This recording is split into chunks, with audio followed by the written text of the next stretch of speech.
বা নিজেকে ঘৃণা করা উচিত? তার স্বাদ তিক্ত? কখনোই নয়। দেখুন, নিম তিক্ত, এতে নিমের কোনো দোষ নেই।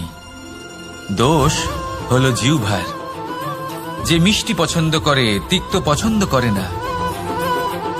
কিন্তু যদি আপনি নিজের জীবনে নিমের প্রয়োগ না করেন, তাহলে আপনার রোগ প্রতিরোধ ক্ষমতা বাড়বেই না। তাই নিম হলো অত্যন্ত গুরুত্বপূর্ণ। এর থেকে আপনি কি শিক্ষা পেলেন? এটাই যে জীবনে কখনো অন্য কারোর মাপকাঠি দ্বারা নিজেকে পরখ করবেন না। আপনার যোগ্যতা, আপনার বিশেষত্ব, আপনার গুণ অপগুণ, এই সব কিছু আপনি নিজে বুঝে নিন, সেটাই যথেষ্ট।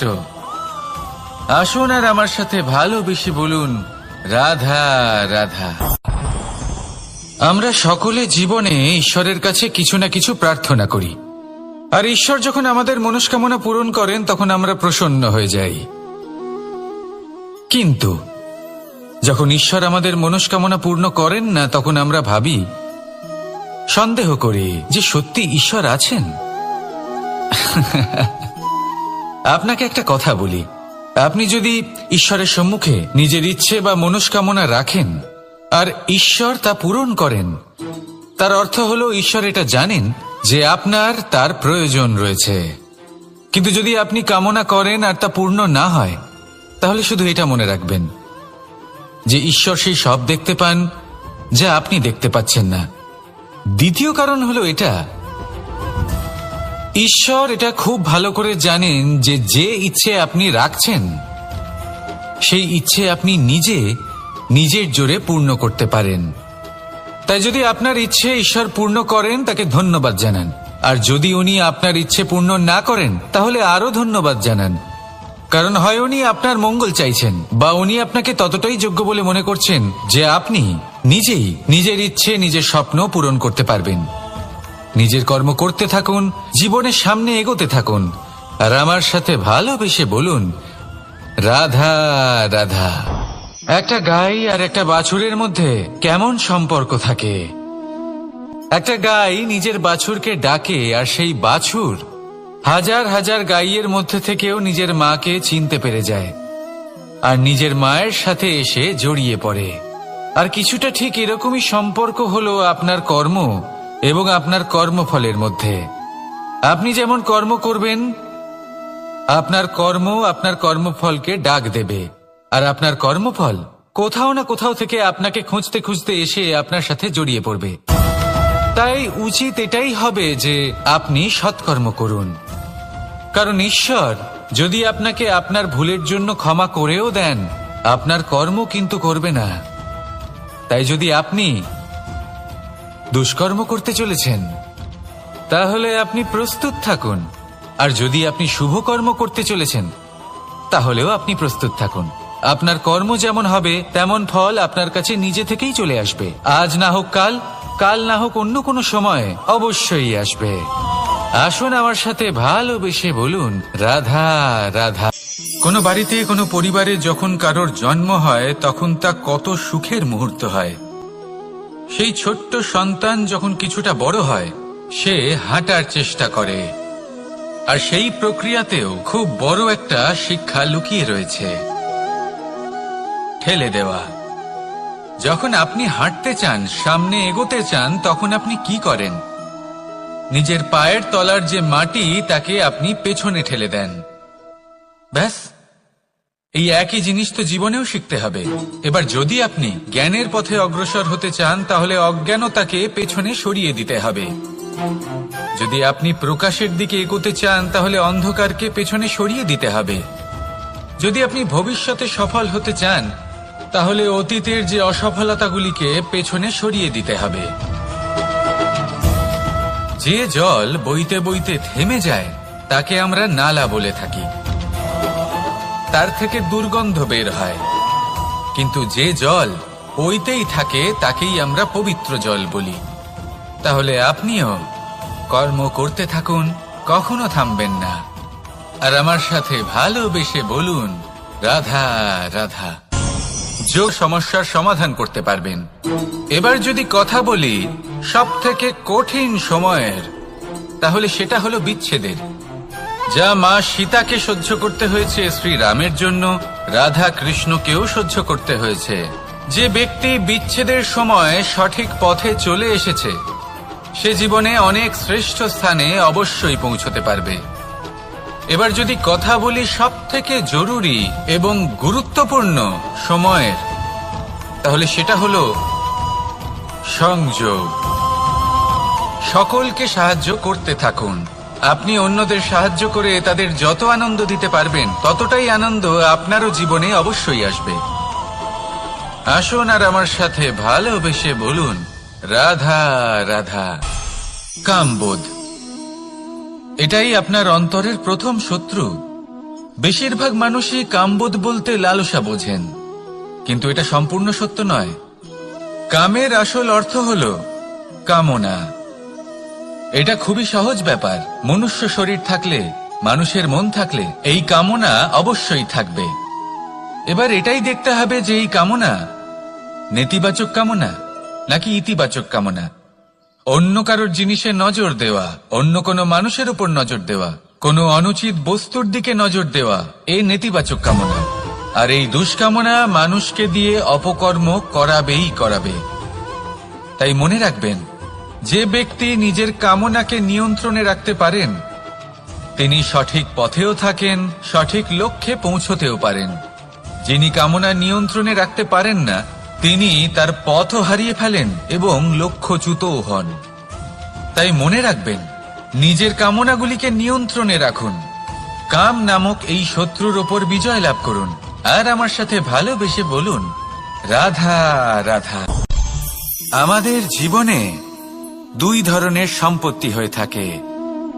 বিভাজন বোঝা অত্যন্ত আবশ্যক, কারণ মূলত আমাদের ব্যবহার দুই রকমের হয়ে থাকে। হয় আমরা ভালোবাসি বা আমরা সদ্ব্যবহার করি। আর সব থেকে বড় ভুল আমরা তখন করি যখন আমরা বুঝতেই পারি না যে ভালোবাসবো কাকে আর ব্যবহার করব কাকে। আমরা ভৌতিক সম্পত্তি ভালোবেসে ফেলি আর ব্যবহার করি জৈবিক সম্পত্তিকে, যেখানে এটা অনুচিত। জৈবিক সম্পত্তিকে ভালোবাসুন আর ভৌতিক সম্পত্তিকে ব্যবহার করুন। যেদিন আপনার মধ্যে এই বোধ জাগ্রত হবে যে কাকে ভালোবাসবেন আর কাকে ব্যবহার করবেন, সেই দিন আপনার জীবনে শুধুই শান্তি বিরাজমান হবে। আর তখন এই মন প্রসন্ন হয়ে বলবে, রাধা রাধা। কাল, আজ এবং কাল। আমাদের সমগ্র জীবন এই তিনটির আশেপাশেই ঘুরতে থাকে। আমরা সবসময় বিগত সময়ের বিষয়ে ভাবতে থাকি। অতীতে যদি আমাদের দ্বারা কোনো ভুল হয়, সেই বিষয়ে ভেবে ভেবে আমরা সবসময় অনুতাপ করতে থাকি। এটা উচিত নয়। দেখুন, অতীতের থেকে শিক্ষা লাভ করা অত্যন্ত আবশ্যক, কিন্তু সেই ভুল যাতে আবার না হয় সেই কাজটা কিন্তু আপনাকে বর্তমানেই করতে হবে, তাই না? দ্বিতীয় কথা, আমরা সবসময় ভাবি আগামী দিনের বিষয়ে, ভবিষ্যতের বিষয়ে। আমরা ভাবি যে কাল করে নেব, আজ এই কাজ করতে পারছি না, কোনো ব্যাপার নয়, কাল করে নেব। আজ কাজটা শুরু করতেই পারলাম না, কোনো ব্যাপার নয়, কাল করে নেব। আজকের দিনটাই ভালো ছিল না, কোনো ব্যাপার নয়, সেটা কাল করে নেব। ব্যাপারটা বুঝুন, আপনি নিজের সময় নষ্ট করছেন। দেখুন, এই যে কাল, তা কখনোই আপনার হাতে আসবে না। তাই যে কাজ করতে চান সেটা আজকেই করুন, অন্তত শুরুটা করুন। কারণ এই আগামী সময় তা সবসময় আপনার থেকে এক কদম আগে থাকবে, একদিন এগিয়ে থাকবে। জানেন কেন? কারণ এই কাল আপনার জন্য অপেক্ষা করবে না, সেই জন্য আপনিও এর জন্য অপেক্ষা করবেন না। যা করার তা আজকেই শুরু করুন। কারণ যে বর্তমানে নিজের ভিত স্থাপন করেন না, ভবিষ্যৎকালে তার সুন্দর শক্তিশালী ভবন কখনো নির্মাণই হয় না। আসুন আর আমার সাথে ভালোবেসে বলুন, রাধা রাধা। সাফল্য খুব খেলার মতোই, এরও কিছু নিয়ম রয়েছে। আর প্রাথমিক নিয়ম হলো, এই সাফল্য লাভ করার জন্য সাফল্য লাভ করার স্বপ্ন আপনাকে অবশ্যই দেখতে হবে আগে। হ্যাঁ, কিন্তু শুধুমাত্র স্বপ্ন দেখলেই কিছুই হবে না। স্বপ্ন দেখুন, তারপরে আপনার নিজের নিদ্রাকে ভঙ্গ করতে হবে, দিনরাত পরিশ্রম করতে হবে, দিনরাত চেষ্টা করতে হবে, তবেই এই সাফল্য আপনার কাছে আসবে আর আপনার পদানত হবে। তাহলে স্বপ্ন দেখুন আর পরিশ্রম করে তাকে সার্থক করুন। যদি এটা করেন তবেই সাফল্য সহজেই আপনার কাছে আসবে। আর তখন মন প্রসন্ন হয়ে বলবে, রাধা রাধা। সমস্যা। প্রত্যেকের জীবনেই সমস্যা আসা যাওয়া করে, আর প্রত্যেক মানুষ সমস্যা আসার পর তার সমাধান খুঁজতে উঠে পড়ে লাগেন। কিন্তু যখনই সমস্যার সমাধান হয়ে যায়, আমরা সুপ্রসন্ন হয়ে যাই এবং অসাবধানও হয়ে যাই। আমাদের মনে হয় যে আমরা সম্পূর্ণরূপে সমস্যার অন্ত করেছি, কিন্তু কোথাও না কোথাও একটা ছোট্ট বীজ রয়েই যায়, আর সেই বীজ আমাদের অসাবধানতার ছত্রছায়ায় বড় হতে থাকে, আর তারপর মহা সংকট হয়ে আবার আমাদের উপর আক্রমণ করে। এই সংকট যে কোনো রূপে আসতে পারে, কোনো শত্রুর রূপেও আসতে পারে, বা কোনো মহামারীর রূপেও আসতে পারে। সেই জন্য সবসময় সাবধান থাকাই উচিত, কারণ অসাবধান হলে কি হয়, আমাদের সুরক্ষা চক্রে একটা ছেদ উৎপন্ন হয়, আর আমাদের শেষ করতে পারে এমন এক বাণ সেই ছেদ বিন্দু হয়ে আমাদের হৃদয়ে প্রবেশ করতে পারে। তাই যে কোনো সমস্যার সমাধান করুন, জয়ী হন, উৎসবও পালন করুন, কিন্তু সাবধানে থাকবেন। আসুন আর আমার সাথে ভালোবেসে বলুন, রাধা রাধা। এই সংসারের অন্তের এর বিনাশের প্রারম্ভ কিভাবে হয়? কোন যোগের মাধ্যমে, কোন ভয়ানক অসুরের আগমনে। এটা আমি করেছি, ওটা তুমি করেছো, এটা আমার, ওটা তোমার, আদি ইত্যাদি। এই ভাব যখন মনে বাসা বেঁধে নেয়, সর্বপ্রথম ঘর ভাগ হয়, তারপর বসতি, তারপর প্রাণ, আর তারপর দেশ, আর সবার শেষে সমস্ত সংসার ভাগ হয়ে যায়। আর এই ভাগ হয়ে যাওয়া শেষে মনোমালিন্যে পরিণত হয়। এখন এমত অবস্থায় কি করা যেতে পারে? কিভাবে বাঁচা যায় এই পরিস্থিতির থেকে? কিভাবে দূরে থাকা যায় এই বিনাশের থেকে? উত্তর সেই একটাই, করুণা। একে অপরের দরকারগুলি বুঝুন, একে অপরের সমস্যাগুলি বুঝুন, একে অপরের দুঃখের সাথী হয়ে দাঁড়ান, একে অপরের সুখের ভাগীদার হন। আর শেষে যখন এই আমি আমরাতে পরিণত হবে, তখন এই বিনাশ নিজে থেকেই দূরে চলে যাবে। তাহলে আমরাতে বিশ্বাস করতে শিখুন, আর আমার সাথে ভালোবেসে বলুন, রাধা রাধা। এই মুদ্রা। এবারে ভাবুন, এটাই আমাদের জীবন, জীবনের সুখ আর দুঃখ। এই মুদ্রার, এই জীবনের দুটি দিক।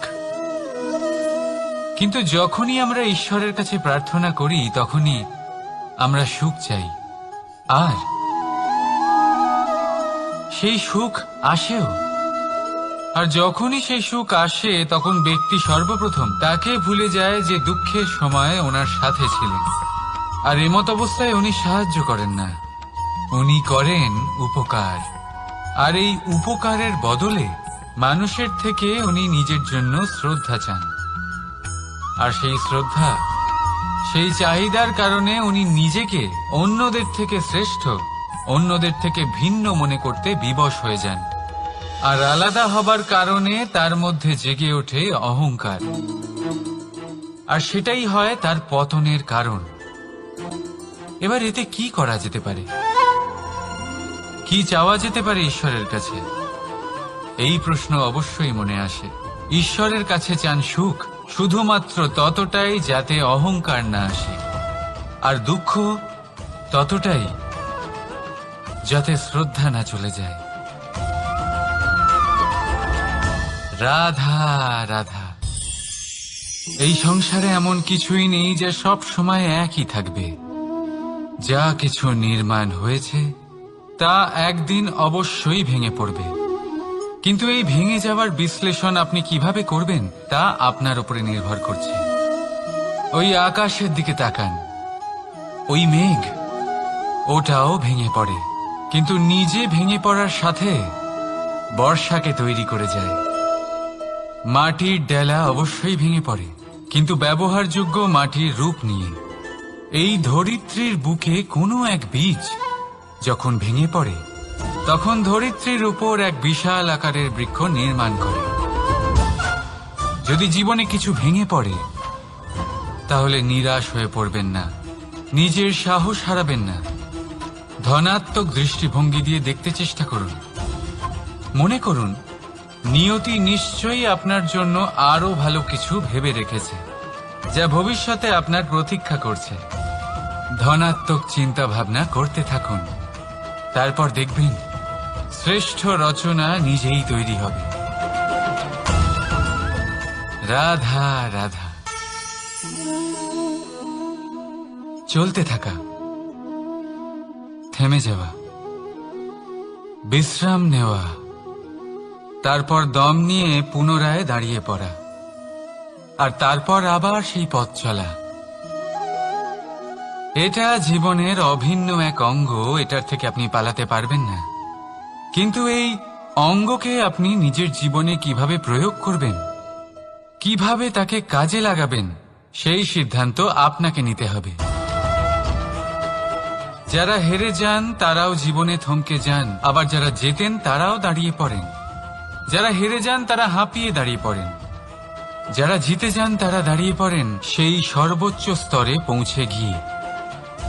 এবার দাঁড়াতে তো আপনাকে হবেই, তা হতেই হবে। কিন্তু কখন, কিভাবে দাঁড়াবেন, ক্লান্ত হয়ে নাকি সর্বোচ্চ স্তরে পৌঁছে গিয়ে, সেই সিদ্ধান্ত আপনার। অবশ্যই দাঁড়িয়ে পড়ুন, কিন্তু ক্লান্ত হয়ে নয়, কারণ আপনাকে পুনরায় দাঁড়িয়ে পড়তে হবে, পুনরায় যাত্রাপথে এগোতে হবে এবং সর্বোচ্চ স্তরে পৌঁছতেই হবে। রাধা রাধা। স্বপ্ন, আমরা জীবনে স্বপ্ন দেখতে থাকি, সেটা পূরণ করার পূর্ণ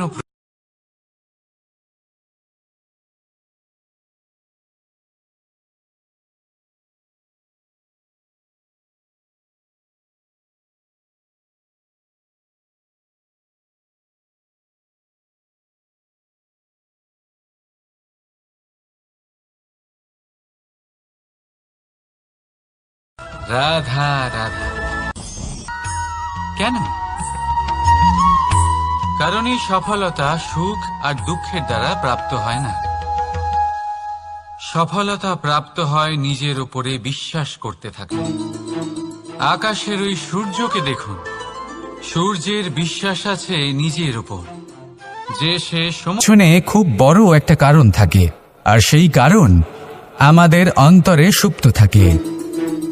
ধরে নিন একটা পথ, তাতে আপনি চলছেন, সেই পথ কাঁটায় পরিপূর্ণ, কিন্তু আপনি পাদুকা পরে রয়েছেন আর আপনি হেঁটে সামনে এগিয়ে যান।